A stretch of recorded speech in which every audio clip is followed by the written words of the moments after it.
Nah, ini dia sahabat official, seorang murtadin perempuan yang kami sebut sebagai murtadin botol. Kalau tidak salah namanya Lina Wijaya ya. Ya, itu bukti bahwa Alkitab sudah beres, sudah tuntas, sudah final. Dia bisa menjawab semua pertanyaan untuk dirinya sendiri. Perjanjian baru, Matius sampai Wahyu. Mana coba? Berbeda bukan dengan Al-Qur'anmu. Al-Qur'an harus dibantu dengan hadis, hadis harus dibantu dengan tafsir, tafsir pun masih harus dibantu dengan bin tafsir.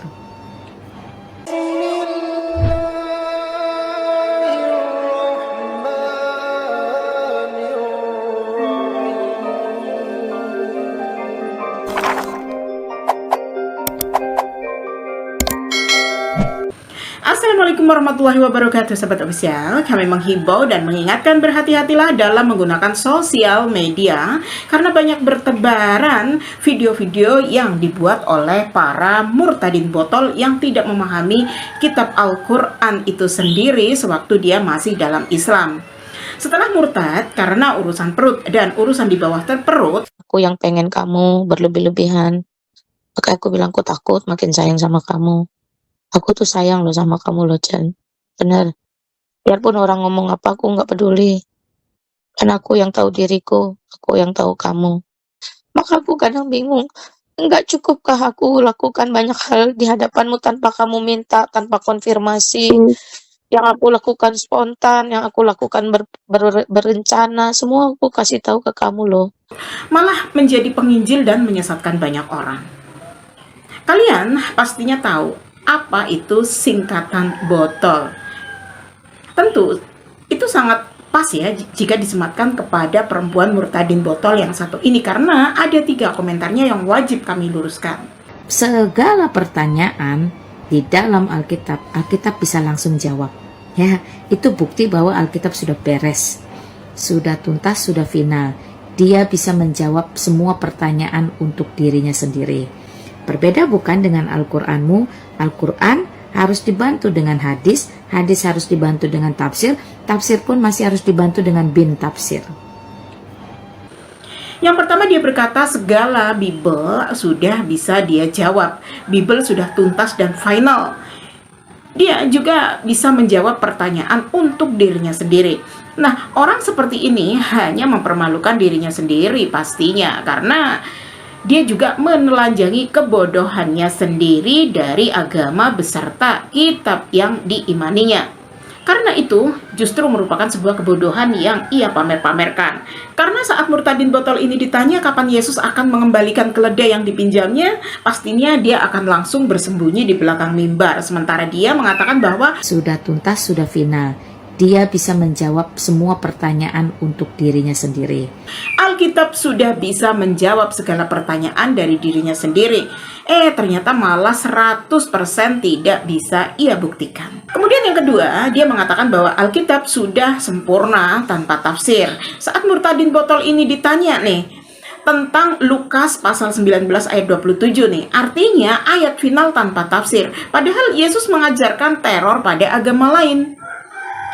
Dan bagi manusia yang tidak menganggap Yesus sebagai Raja atau Tuhan seperti yang dimaksud murtadin ini, maka harus dilenyapkan. Karena di situ tertulis, bunuhlah mereka di depan mataku. Begitulah bunyi ayatnya ya sahabat official. Nah sekarang dampak ini tentunya sangat fatal bagi mereka sendiri untuk menjawab. Dan akhirnya dia membutuhkan tafsir dari Alkitab itu sendiri. Dan resmilah dia menjadi seorang munafik, pembohong akibat dari kebodohannya sendiri. Dan begitu pula cara kami untuk menjawab orang-orang Kristen dalam diskusi atau dalam debat lintas agama. Nah sekarang mari kita lanjutkan ucapan dari ibu botol yang satu ini, yang tentunya dia adalah seorang munafik. Bagaimana mungkin disebut penyempurna jikalau dia tidak bisa berdiri sendiri, masih membutuhkan hadis yang notabene dibuat oleh manusia berdosa.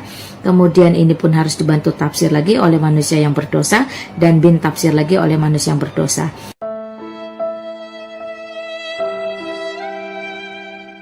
Masih membutuhkan hadis yang notabene dibuat oleh manusia berdosa. Kemudian ini pun harus dibantu tafsir lagi oleh manusia yang berdosa, dan bin tafsir lagi oleh manusia yang berdosa. Jadi semuanya ini membuat saya akhirnya keluar dari keislaman itu sendiri. Ini yang membuat saya keluar dan suami saya dan keluarga saya, sebab ini membuat rumit. Ketika kitab tidak bisa menjawab dirinya sendiri, dibutuhkan bantuan dari manusia, dan semua manusia ini berbeda-beda tafsirnya, berbeda-beda hadisnya. Mohon maaf lahir batin ya, tanpa berniat untuk mengecewakan Anda, tapi itu adalah pilihan. Jika 1000 manusia seperti dia ingin menjadi hewan di mata Allah, tidak ada yang larang pastinya.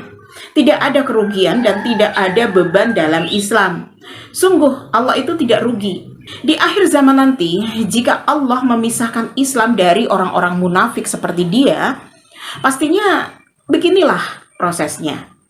Anggap saja ini sebuah filter secara alamiah. Dan jika seorang munafik itu menjadi pengajar, maka beginilah hasilnya. Ketika kitab tidak bisa menjawab dirinya sendiri, dibutuhkan bantuan dari manusia, dan semua manusia ini berbeda-beda tafsirnya, berbeda-beda hadisnya.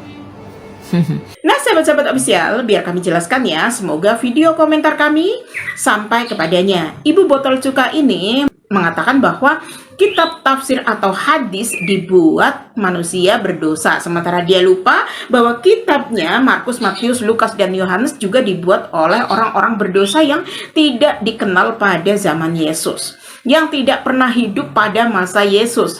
Bahkan surat-surat Paulus yang dia baca itu justru sebuah tulisan seorang mantan penjahat, pendosa, kriminal yang membantai jemaat Tuhan. Adakah Allah yang Maha Esa mengampuninya? Adakah dalil bahwasanya Allah yang Maha Esa mengutus Paulus menjadi rasul? Kira-kira bisakah Alkitab menjawab pertanyaan-pertanyaan seperti ini? Jadi beginilah jika seorang murtadin yang tidak pernah belajar sejarah kitabnya, kemudian mereka tidak pernah membaca kitabnya, tidak pernah memahami isinya, dan mereka hanya bisa mencomot 1-2 ayat lalu mengambil kesimpulan bahwasanya Yesus itu adalah Tuhan. Sementara kesimpulan itu masih bertentangan dengan pendeta-pendeta yang lain dari sekte yang berbeda dengan mengatakan Yesus bukanlah Tuhan. Nah, sahabat official, coba deh kalian tonton sampai selesai ya video ini. Kita akan kupas tuntas dan berangus habis mulut murtadin bodong satu ini. Jadi mohon dimaklumin ya sahabat official, kalau kali ini kata-kata kami agak sedikit keras untuk menjawab kebodohan manusia yang rela dibinatangkan oleh agamanya sendiri. Oleh sebab itu, mulai sekarang silakanlah Anda keep kitab Anda, dan jangan lagi sama-samakan Isa alaihissalam itu dengan Yesus Kristus yang ada di Alkitab. Itu dua kitab yang berbeda, dua zaman yang berbeda, dua Allah yang berbeda, dua manusia yang berbeda, dan dua tujuan yang berbeda.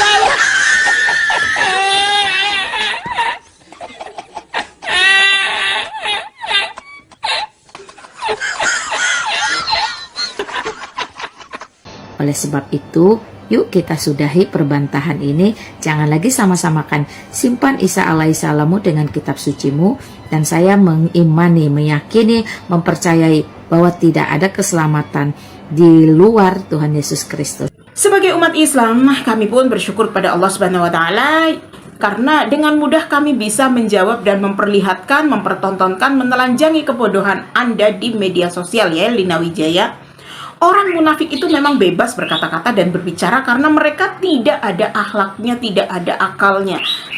Kalaupun ada akalnya, itu sudah impoten. Karena murtadin botol ini mengatakan bahwa Nabi Isa Al-Masih alaihissalam atau Yesus Kristus adalah sosok yang berbeda. Sementara di gereja-gereja malah membangun dan memberi gerejanya dengan nama Gereja Isa Al-Masih.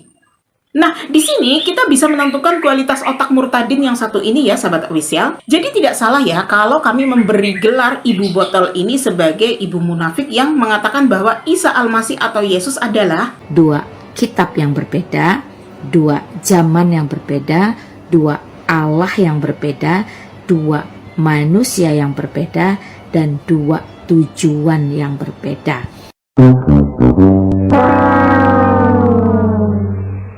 Sementara data dan fakta mengatakan bahwa Yesus atau Isa Al-Masih adalah figur yang sama atau orang yang sama.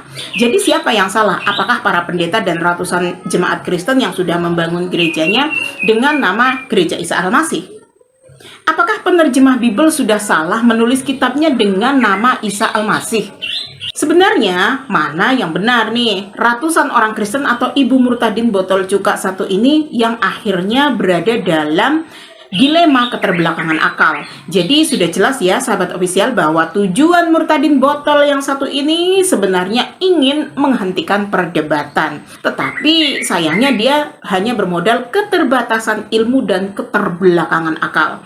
Maka dia menelanjangi kebodohannya sendiri di depan publik. Nah, bagi kalian yang ingin melihat orang buta menuntun orang buta, maka murtadin inilah contohnya. Bukan saja umat Islam yang jengkel dengan komentarnya, tetapi justru banyak juga dari kalangan Kristen itu sendiri yang mengatakan bahwa ibu ini sesat dan menyesatkan. Bagi umat Islam, orang semacam ini tidak ubahnya seperti hewan yang tidak punya akal, karena mencoba menuntun manusia beriman dengan akal. Itulah seburuk-buruknya gelar yang disematkan kepada orang seperti ini, sebagaimana Allah berfirman di dalam Al-Quran surah Al-Anfal ayat 55. Sesungguhnya binatang yang paling buruk itu adalah orang-orang kafir karena mereka tidak beriman. Nah, sahabat official, dari ketiga komentarnya sudah kami counter ya, sudah kami luruskan, dan inilah komentar awalnya di mana dia membuat konten pembodohan terhadap umat manusia, khususnya kepada umat Islam, terlebih lagi kepada umatnya sendiri yaitu umat Kristen. Dan yang menjawab komentar terakhir ini serahkan saja kepada Kristen Tulen dari lahir ini. Orang yang mempelajari terlebih dahulu dari dua perspektif kitab suci baru berkomentar. Entah apa yang dirasakan oleh ibu ini setelah semua komentarnya dijawab, bahkan diberikan pertanyaan terhadap Bibelnya yang tidak mungkin dia bisa menjawabnya. Assalamualaikum, Teguh Haryono 131. Mak coba tanggapi ya komentarnya. Menurut tafsir Al-Quran, sebelum peristiwa penyaliban Nabi Isa alaihissalam telah diangkat lebih dahulu ke langit atas kemuliaan kasih sayang Allah kepadanya. Nah itu dia, kamu sendiri mengakui bukan bahwa Yesus Kristus bukanlah Isa alaihissalam yang ada di dalam Al-Quranmu.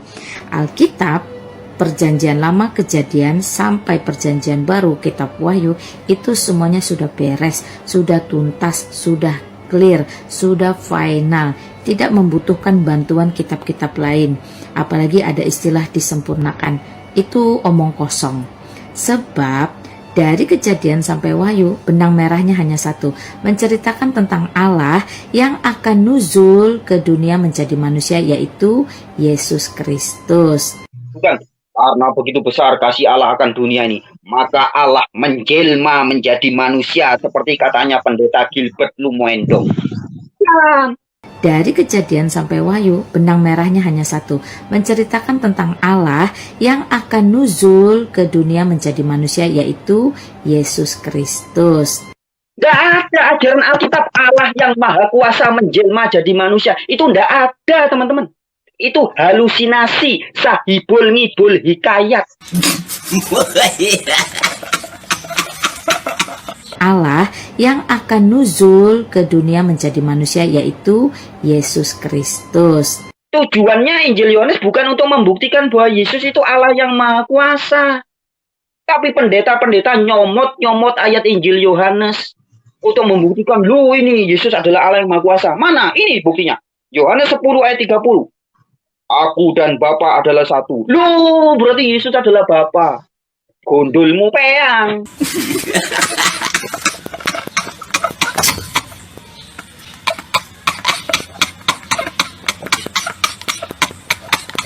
Sebenarnya, kita tidak perlu untuk selalu menjawab pertanyaan mereka karena di antara mereka sendiri sudah banyak meyakini bahwa Allah bukanlah Yesus dan Yesus bukanlah Allah. Bagi Kristen yang sudah sampai ke tahap ini, tidak ada yang menghalanginya kecuali kesombongan belaka. Semoga kita dijauhkan dari kebodohan akal yang melahirkan keburukan akhlak hingga menyebabkan kita lalai dan kufur kepada Allah Subhanahu wa Ta'ala. Sungguh beruntung ya kita sebagai umat Islam berada di dalam agama yang benar, yang sudah tidak perlu lagi meributkan soal ketuhanan seperti mereka. Perjanjian Baru, Matius sampai Wahyu. Mana coba Allah yang maha kuasa menjelma jadi manusia? Mana?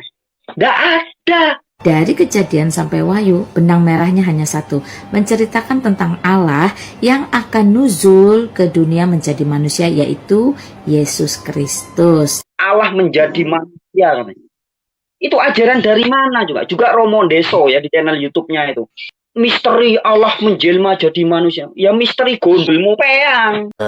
Berlama-lama kemudian. Kalau udah saat jatuh cinta atau sayang sama orang, aku tuh pasti akan keluar sisi feminimku. Aku akan mulai rewel, aku akan mulai manja, aku akan mulai ngotot minta diperhatikan. Ya kayak gitu. Faktanya Elia yang haid saja aku kasih tumpangan, tidak pernah aku curiga. Tidur di kamarku. Yang membedakan dengan kamu itu aja. Karena kita tidur bareng, lalu rasa sayang itu tumbuh. Dan aku akhirnya benar-benar menyerahkan cintaku sama kamu. Itu aja sih. Sehingga aku menjadi orang yang buta. Menjadi orang yang nggak lagi berpikir logis. Jadi membiarkan semua itu ya udahlah. Allahumma inni as'aluka bi'anni ashhadu annaka antallah la ilaha illa anta antal ahadus samad lam yalid wa lam yulad wa lam yakul lahu kufuwan ahad.